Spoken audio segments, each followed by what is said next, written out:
各位国人同胞，大家好。这段时间以来，大家都很关注明年度中央政府总预算案的审议进度，以及财政收支划分法和反年金改革的修法。因此，今天上午，我特别邀请行政、立法、考试3院院长来总统府查叙。我深切期盼能够透过会面交流，各院共同找出一个符合宪法权力分立、合乎财政纪律、维护世代正义，并确保国家永续发展的最佳方案。比较可惜的是，立法院韩国瑜院长今天并未出席。身为总统，我的职责不仅是推动国政，更是依据宪法守护这个国家的民主体制，保护每一位国民现在与未来的生存发展。面对当前的宪政情势，我必须清楚地向国人说明，我们正面临什么样的风险，以及我将如何带领政府守护民主，守护全体国人的权益不受伤害。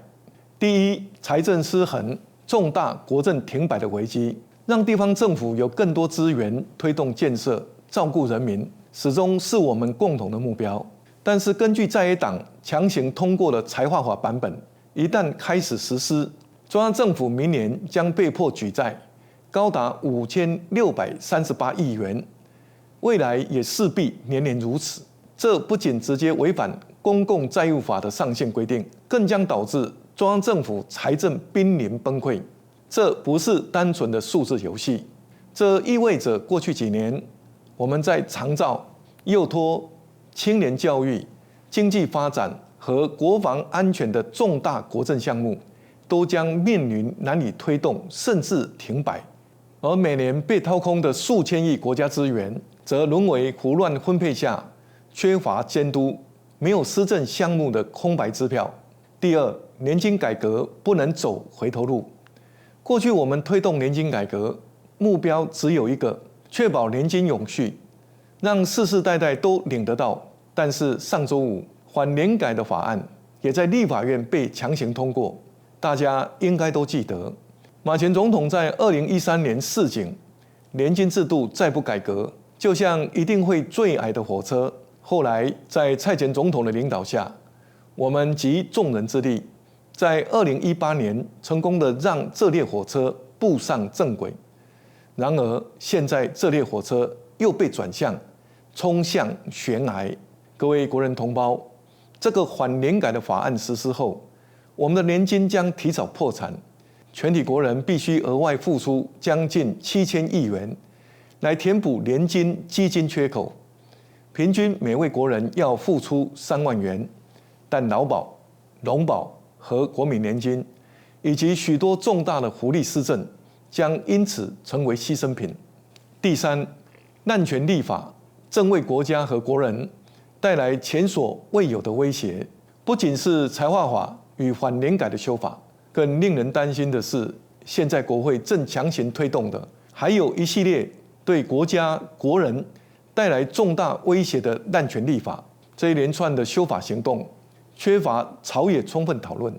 甚至违背宪政原则。我们看到，再过2个多礼拜就是2026年，但明年度的中央政府总预算案到现在都还没有开始审议。最近印太周边的情势因为中国的各种单边威胁而进一步升高，攸关我国提升战力的国防特别预算却被刻意搁置，政府的重大施政、国家安全的强化面临停摆。在全球供应链重整、排除红色风险的当下，在野党强行推动了离岛建设条例的修法，要让中国的资金、产品在我们的离岛洗产地。他们也提出了国基法的修法，让来自中国的新住民在担任公职时可以免除必须单一效忠我国的义务。在全民厌恶贪污、期待廉政的同时，在野党正推动修法，除了让5万元以下的贪污免除刑责，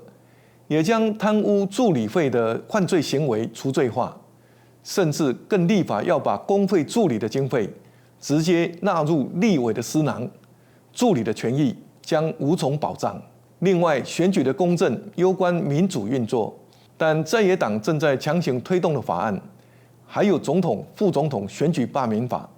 企图将初选的贿选行为合法化，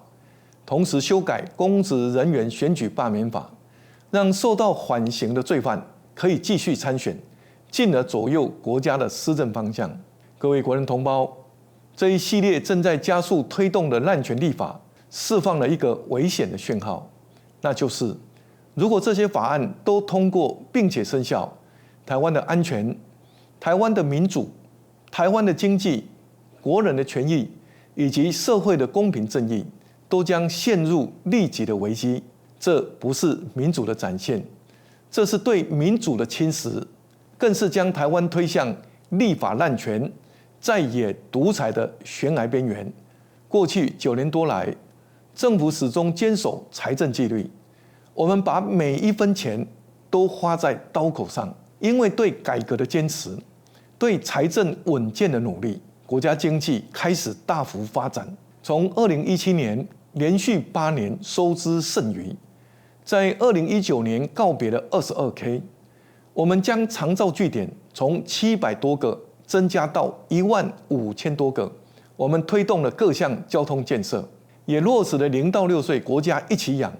高中职全面免学费，更补助私立大专校院学生学杂费，以及推动租金补贴。这些成果是基于稳健的财政与精确的计算，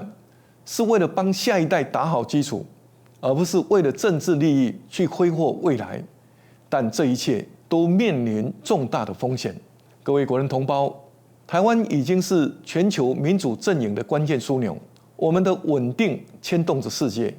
我们不能够容许错误百出的法律削弱台湾的竞争力，更不能够让国际社会对台湾失去信心。身为总统，面对此一宪政时刻，我必须维护宪政体制，守护国家，保护人民。考量立法院强行通过的财划法，对宪法权力分立，对国家财政、对国民权益都将造成重大且立即的伤害。今天，行政院卓荣泰院长依据宪法第37条所赋予的权利，已经决定不予附属，坚决阻止违宪乱政法案生效，展现对宪法的忠诚。我支持这样的决定。我要在此向立法院提出最诚实，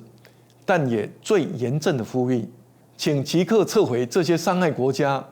违背宪法精神的争议法案。面对此一新的宪政情势，我要重申，我愿意依据宪法增修条文第4条第3项之规定，以及宪法法庭所揭示的核宪方式，赴立法院进行国情报告。各位国人同胞，我们不能够让辛苦建立的民主宪政遭受破坏，不能让得来不易的改革走回头路，不能容许财政纪律毁一旦。这不是为了哪一个政党的利益，而是为了台湾的生存，更为了我们子孙的未来。捍卫宪政秩序，就是捍卫民主台湾；守住财政纪律，